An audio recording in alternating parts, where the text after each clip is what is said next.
Hi, my name is Jennifer. Welcome back to my channel, NarcShield. Tonight, I am going to be addressing a comment from one of my commenters.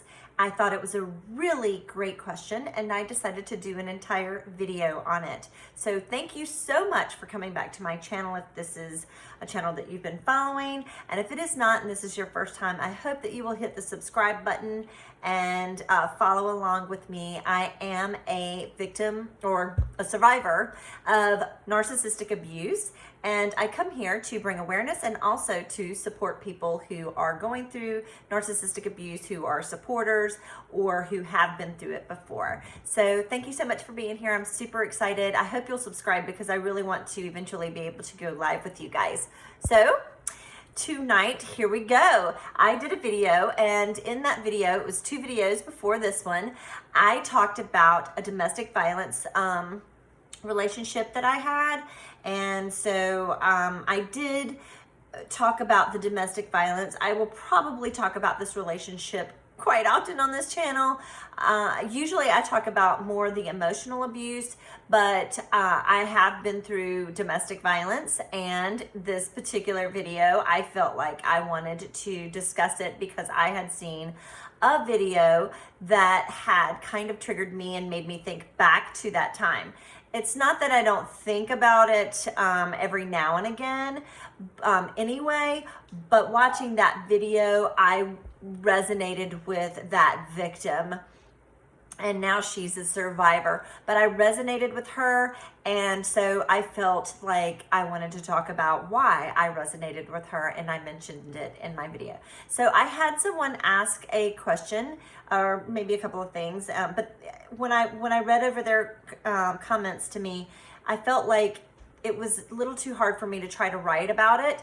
And so I'm going to try to briefly talk about some of this and answer this question if I possibly can. I am not a psychiatrist. I am not a psychologist. I am not a behavioral therapist. I cannot give, advice like that. I mean, I can give my opinions and try to be helpful, but I am not somebody like that. But I can always refer you if you are in the area, or try to help you if you are not. So let's get started. So this is what I'm here for tonight to be answering. It says, Miss Jennifer, please tell me why. Why did you endure any of the horrendous abuse? You're really beautiful, intelligent, talented, and loving. Why couldn't you leave the horror before it emotionally, mentally affected you, wounded you, possibly permanently? I just don't understand. I'm also asking because I have many times had first dates with women who I find out, usually by our second date, that they have not only been abused, but also haven't recovered much at all from therapy. I then have to move on, not try to see them again, because I know that she's all wrong for me, that our relationship can't succeed because of all of her emotional damage. She'd never appreciate me. I'm a loving and romantic man, and I find this very frustrating. It's as though the bad boys have ruined her. So I just thank her for her time and try again and find romance with someone else. I'd love to hear your thoughts. Well, thank you so much for this question and your comments. You comment often, and I do appreciate it. And I thought this was so worthy of me doing a video, and so thank you so much. I think this is going to answer questions for a lot of people, hopefully anyway. At least from about me. I can't speak for other people, but a lot of us are the same. We're going through the same things. But I'm only going to be able to answer this question really, by my own experiences, okay? So why did I stay and endure all of that horrendous abuse? Well, it was horrendous, and I was extremely young. It was one of my first relationships. Actually, it was my first relationship. Well, no, I take it back. It was my second relationship, and it was significant. And this person was really, really nice to me in the very beginning. And that's usually how it works out. They're charming people, and they say all the right things and treat you the right way. And, really bring you into their world and vice versa. I mean, we just, it seemed like, we were a match made in heaven. And I was very happy in that relationship, in the very beginning of that relationship. And sometimes that can last for a really long time. And as I've learned through, over time, I once was, anyway, really good narcissistic supply. I don't know that I am anymore. But that would depend on the narcissist to answer that question. But I know that I do not put up with a lot anymore. I'm not saying that I don't have moments where I'm trying to figure out things and try to figure out if somebody is narcissistic or if it's a narcissistic relationship or not. And sometimes it can go on a little bit longer because I don't want to just label everybody a narcissist. But I was really young. I was raised to have hope, faith, to be loyal, to be trustworthy and be helpful and, just forgiving. And I just saw that growing up. I saw a lot of things, but that is something that I really did see. And I believed in hope and loyalty and trusting people. And, I believed in trying to help people. And I thought the same for vice versa. And I was young, and when these certain things were happening, I didn't understand it. It was very confusing for me. And you think that maybe, they're going through, you make excuses. I didn't know. And I also saw certain things growing up. I know that now as an adult, but back then I was a kid. I was quite young. And I got into the abuse cycle. It just happened. And it does end here. So you said to me, you're really beautiful, intelligent, talented, and loving. Why couldn't you leave the horror before it emotionally, mentally affected you, wounded you, possibly permanently? It can happen to anyone. It can happen to the most beautiful people, the most intelligent people, the most successful people. It can happen to people, that aren't those things. It can happen to anyone. And here's the thing, even those who say, I would never ever allow someone to treat me that way, I would never allow something like that to happen to me, can be quite surprised when it does. And that's why when, and I didn't know this, long before, but I do know now, and I say it on my channel, we need to surround ourselves with people who understand and have been through that type of abuse, because it's easier to be empathic about it, and because you've been through it. It's harder for people who haven't been through it and maybe be our supporters because they've never been through it before. And it's kind of like if you were addicted to alcohol or addicted to some other drug and you had to go to AA. You need to surround yourself around people who understand and have been through your situation and know the progress that it takes to get through it. And it does take time. It takes a lot of time. Now, of course, it emotionally and mentally affected me. Absolutely, it did. And I did get out of that relationship. And when I did, I was away from it for quite some time, and I did well. But I then got in other relationships. That doesn't necessarily mean that they were all romantic. I want to make that very clear on this channel because I know people know me and they're always trying to figure out who I'm talking about, and that's kind of unfair, and I don't like that. So I don't, I'm not trying to hurt anybody and bash people. This is just my story. And so but bosses, friends, teachers, so different people that were in my life, because I am someone who attracts a certain type of person, and I attract them. We're attracted to each other for reasons that are that a psychologist could, like Dr. Romney, or HG Tudor. He's not a psychologist, but HG Tudor can explain those things really well. I'm not going to try to do that in this video, but maybe other videos you've seen of mine, or I can in other videos try to explain that.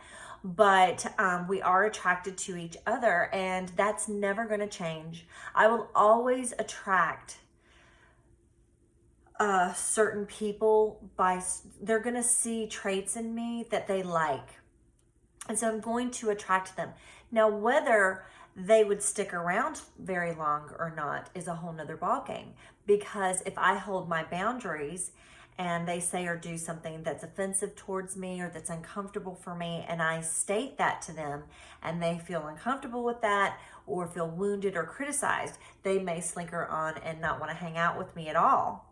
Not want to be in my presence, not even like me. And that's okay. That's fine, because those are their feelings and that's their choices. And it might actually work out best for both of us.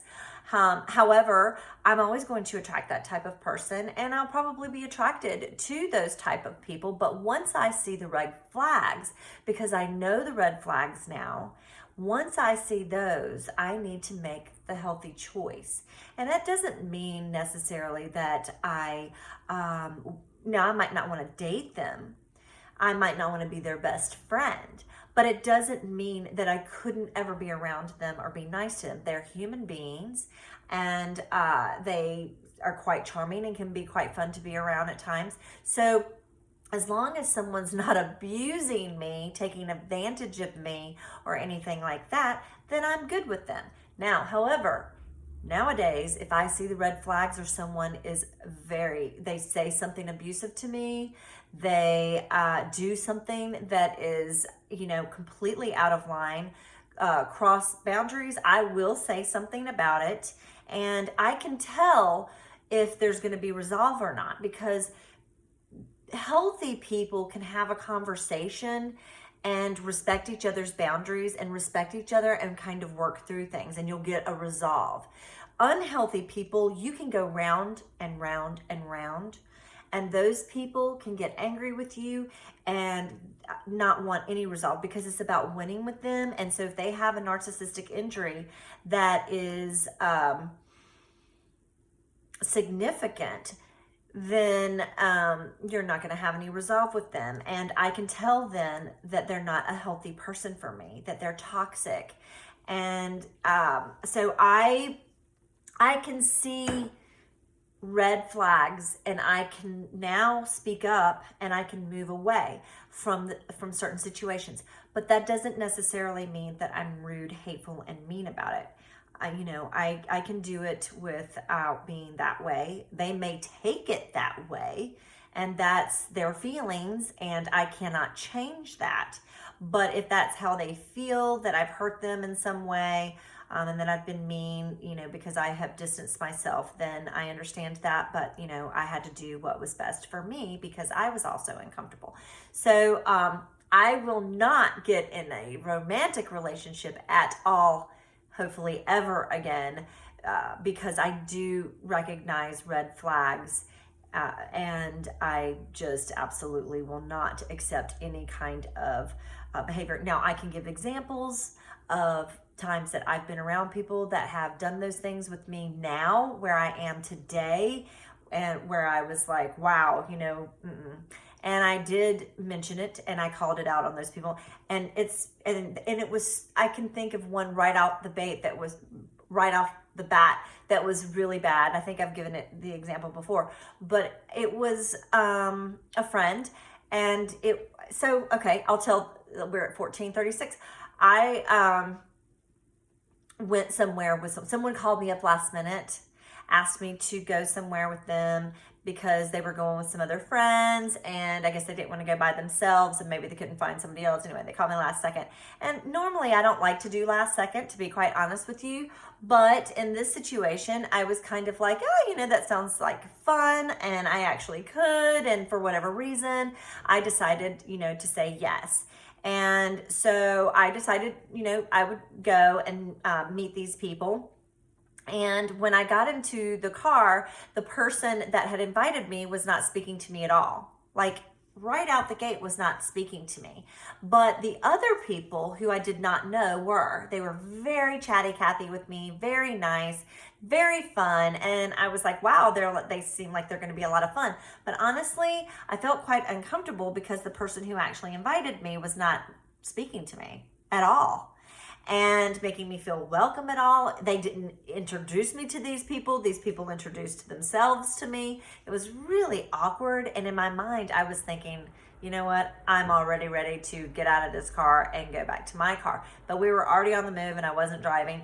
So I thought, well, I guess I'm just going to make the best of this situation. But how awkward. Why would you even invite me if you were going to act like this? So they were on their phone, which a lot of people do that today. They're looking at their phones all the time. We all do it. But when you are on a date or with friends and supposed to be having fun, that's rude. It's rude to ignore. And so I felt triangulated with this phone. Maybe they were talking to a girl or, whatever to, who knows? Maybe they were fighting with someone and that's why, they invited, who the heck knows what was really going on behind the scenes. But I don't date this person, didn't date this person. So I was kind of like, whatever. And I was enjoying the new people. And I was like, well, best case scenario, I'll meet some new friends out of this. And they were really nice. I mean, super fun. So we get to the event. And when we got there, there were some complaints going on from the person that invited me about parking and how we had to park so far away and how the people who gave the tickets should have given us the parking pass too. And I was thinking, well, that's kind of self-entitled because, if someone actually gave you these really great tickets, because it was front row seating. If someone gave you these really great tickets, I would be like thrilled that someone gave them to me, and I would never question where I had to park. If I had to walk, miles to get to it, I would be so grateful that I had these free tickets up front row and center, by the way.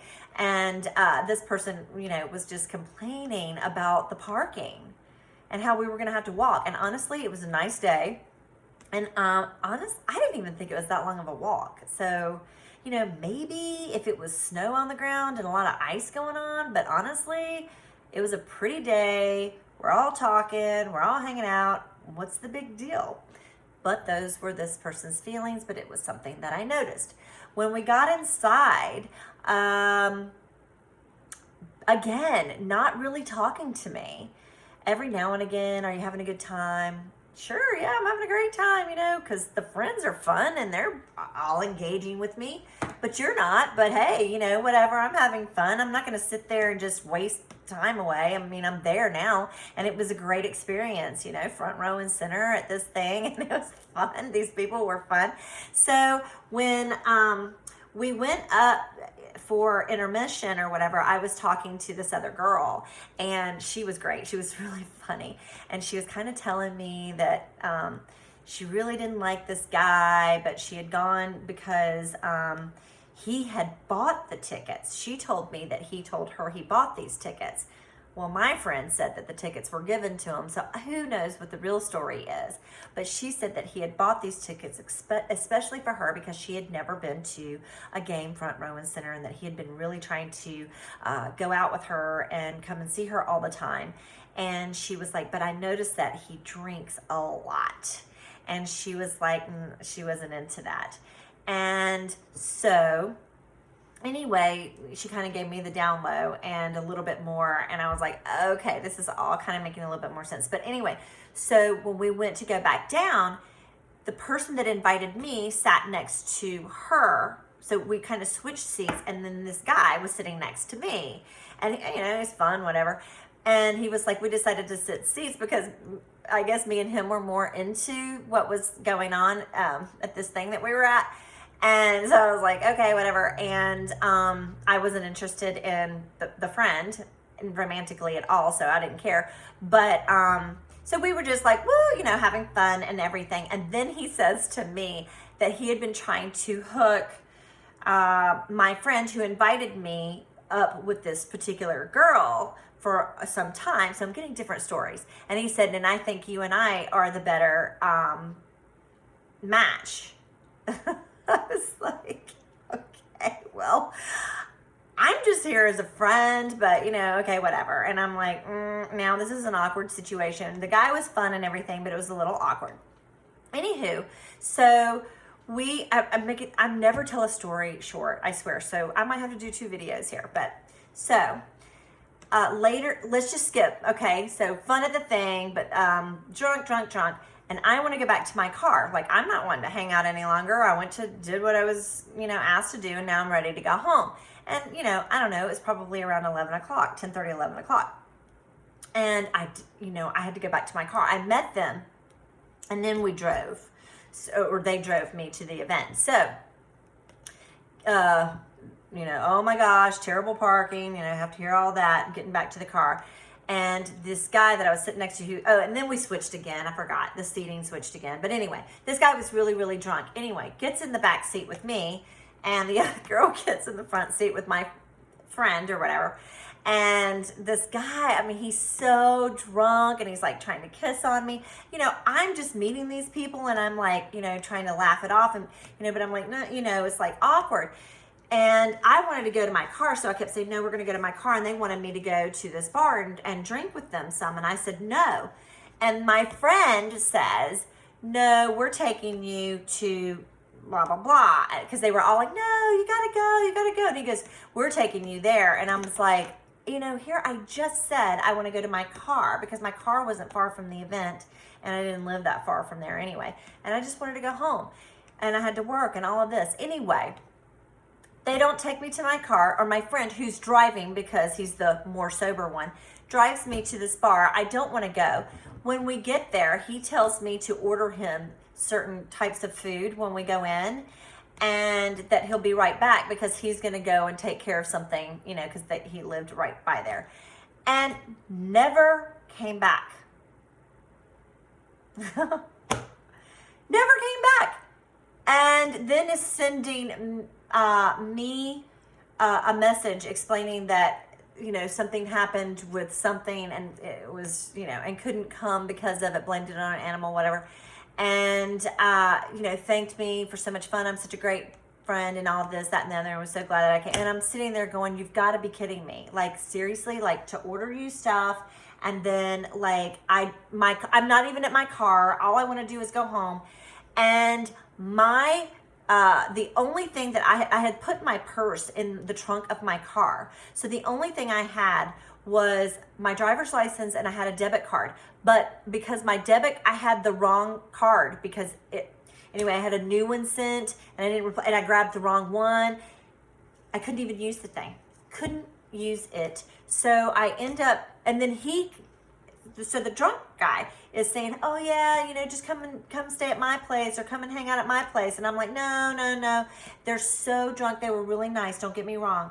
They were being nice and fun, but it was like not my cup of tea at this point because, you know, I'm pretty much sober and the only sober one there, and my friend is gone at this point.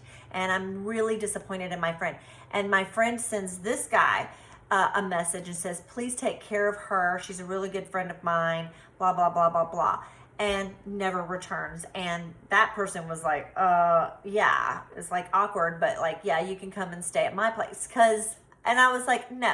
So I ended up calling my son and crying because I was embarrassed that I had to call my son that night. But anyway, it was a long story. But anyway, so got home safely, and then I mentioned it to my friend, and this person literally gaslit me, blame shift deflected, and turned it all around on me, said that I wanted to go to the bar. that I was the one who wanted to go to the bar, and that I made him take me there, and that I could have called and just come by his place and he would have made sure I got home taken care of. That I could have called and done that, but I didn't. Or I could have come over, but I didn't. Everything was my fault, and it was kind of snarky to me and crappy. You know what? I just looked at him like he just, and he left me with this drunk guy who was totally trying to make out with me in the backseat of the car. We could all see it happening and going on. And that was really drunk. And these people I didn't even know. I just met these people. So I thought it was very rude. And you know what? So I told myself I would never, ever do anything with that person again, that I couldn't trust them. And I can't. And there was a couple of other things that this person that showed his true colors to me as well, that happened when it came to other women that I had nothing to do with. I did not like this person romantically at all, but I did at one point try to be friends with them and try to like them as a friend, but then they showed their true colors to me, and they showed they weren't a good friend. And so therefore I walk away from things like that. So that's just an example, and I had to make it, it sounds like it was really long, but I actually kind of shortened it all up. And so there's that. Now, permanently, I think anything that we go through in life, it can be all kinds of things. So you were saying that you have to cut yourself off from after a date or two when you find out that people who are dating or have been abused, you can't date. Now, I'm hoping that that's because you can see that they have not yet healed through therapy. Maybe they're still in therapy. I'm hoping that's the case, because I feel that part of being in a great, healthy relationship is when two people can be vulnerable with each other. It's called intimacy. And they can be vulnerable with each other and also depend on each other equally without one person having more power than the other. So I think that's being intimate with someone. However, when you were dating someone in the very beginning, I always think it's, and I've probably done this in the past, but I certainly want to do this now, as talk about the exes. Like, I get so bored. I mean, I know that sounds terrible, but I don't want to hear about someone else's exes the entire date. I'm trying to get to know someone. Now, it's one thing to say, I just went through a breakup 6 months ago or a year ago, and she was a great girl, but things just didn't work out, and then we move on and we're trying to get to know each other. What are the things that you like to do? What are your aspirations in life? Do you like to travel? Do you how old are you? Do you have kids? How old are they? I'm trying to get to know someone, not get to know their ex. So I think it's kind of rude when people do that. It's not that it doesn't ever have to come up, but also people who have been abused, if they are, so now, well, I don't know how that comes up, first of all. Like, how does that even come up? I know for me personally, like, I've been with nice people who ask me a lot of things, but I've also been with narcissistic people, and narcissistic people will ask those kind of things, and they try to get to know that, and they come in, and then they try to use that against you, the vulnerable things that you tell them against you later. So I guess stuff like that would come out, but I could see it over time when you're getting to know somebody. Now, if somebody has been in therapy and over these, these toxic relationships, and they've been doing the hard work, hopefully they've stayed single for a while and have really been doing the work on themselves and not trying to take it into another relationship. So, I think it's good if you are going on these dates and you're seeing the red flags for yourself, but I wouldn't necessarily axe out people who have been abused just because they've been abused. And I don't know if that's what you necessarily meant. So I apologize. If not, you can let me know. But just in case, I'm going to say this. because they may have healed and they may be doing great. But you were saying that you could see they hadn't. So I'm assuming that that's why you kind of were like, no, this isn't for me. And I get it. You know, why waste your time, right? However, if it's been someone who took the time, you know, stayed single, did the things that they needed to do to heal and take the time to deprogram themselves from all the toxicity of all the things, the conditioning and the brainwashing and all the stuff that goes on in these types of toxic relationships.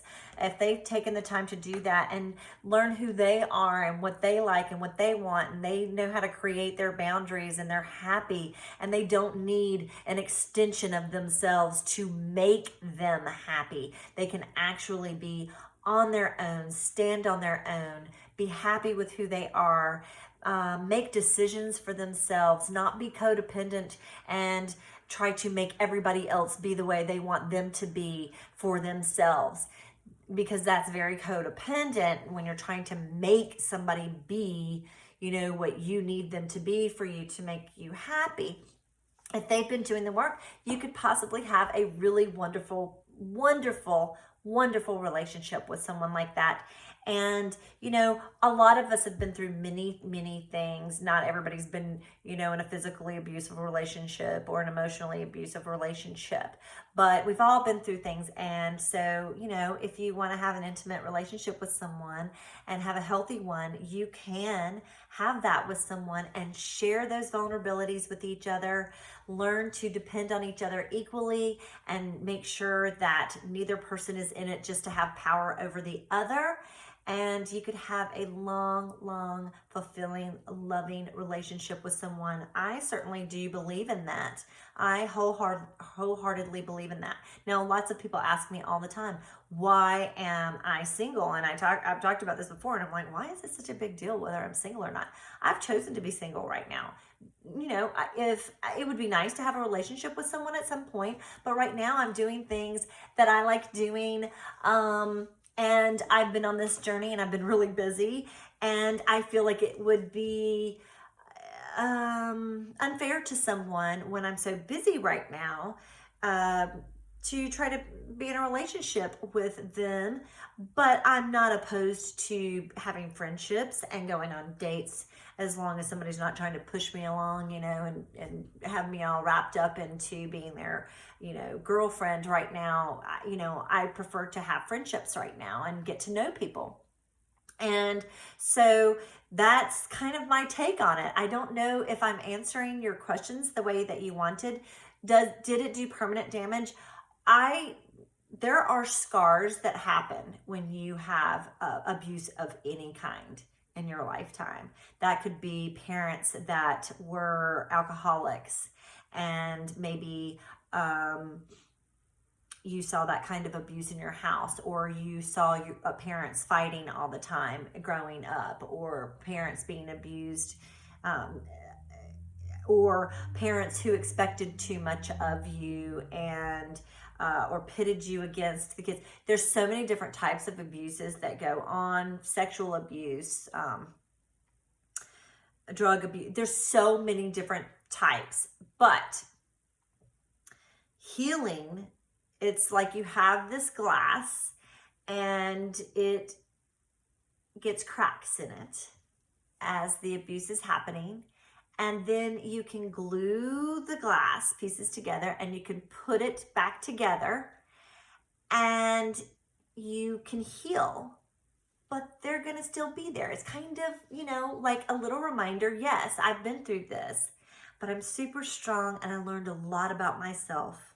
I learned so much about myself. So we can find the negative in it and we can stick with negative, or we can find the positive in it and figure out what we can do with that wisdom that we had and take it into a positive thing into our lives.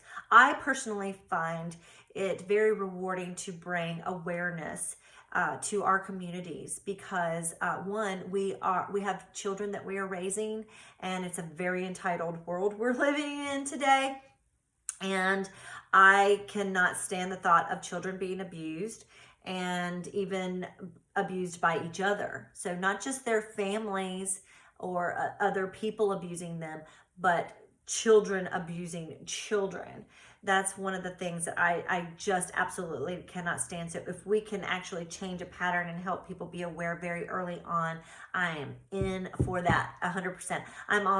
I find it very rewarding to try to bring awareness within our work and in our judicial systems, and even like the police force, and different places like that, that I think it would bring a lot of healing and help. And it's like, oh, a light bulb goes off. Or even like in drug programs, it's like, if we can heal and work on the personality, we might be able to work on the other things as well. And so I just think that it's very rewarding, and that's why I'm doing that. It has nothing to do with anything other than, really just wanting to bring awareness and help. I think that's, what we go through things for. And it's kind of like being a parent in a way, where you're like, not a parent, but it's like, as an example, it's kind of like, I tell my daughter all the time, I'm like, I said it today, I was like, hey, look, I'm not saying that to you because I don't think that you're smart or whatever. It's just that I've been through it before, and it's wisdom. And so I just want to mention it, even if it's annoying. And so, and she just says, okay, but because I do, sometimes I'll say things like, please be careful with this or whatever. She may already know that. But it's just bringing awareness with things that we already know because we've been through it. Anyway, I hope that this helped. I don't know if I answered it the way you wanted me to, but I hope I did. Let me see. I think I actually, did I write? There was a couple. Oh, I wrote something down that I thought I wanted to say too. So this is about the narcissist though, because I didn't really talk about narcissists per se in this video, but I wanted to say this. Everything is about the narcissist in their minds. It has to be, or they will feel things don't.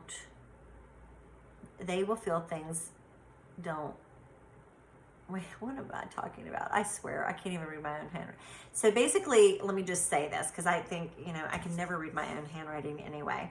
But everything always has to be about a narcissist, even if it's bad. So good or bad, the narcissist feels that everybody's talking about them, everybody's looking at them, everybody's thinking about them all the time. They need to believe that. They basically are delusional and live in this fantasy world where they believe that everybody is always thinking about them.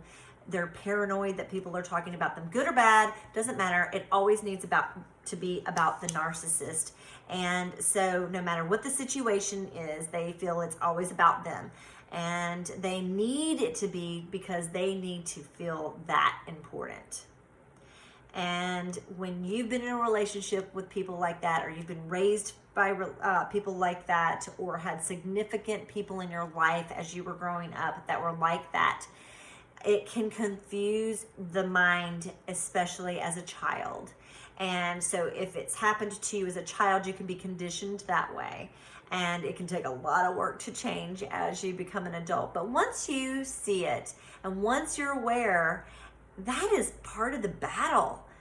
And it's hard to come through it, but you can. And yes, it is a lifelong thing to work through, because you have awareness and you need to see the red flags and you need to know to walk away. And it sounds to me like you are able to see what you want in your life, what kind of partner you want. And maybe it's somebody who has never had any kind of abuse before in their life. But I promise you, if they have been abused, and many people have, many people can heal from it. So don't just give up on somebody.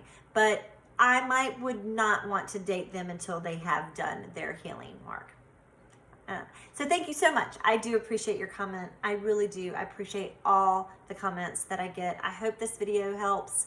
And I can see that I'm getting a message from somebody who needs me right now.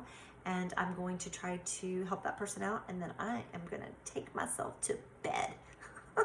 All right. You guys have a happy 4th of July. If I don't do another video before then, For sure I will sometime over the next little bit. But until next time, I'll see you around. Please subscribe.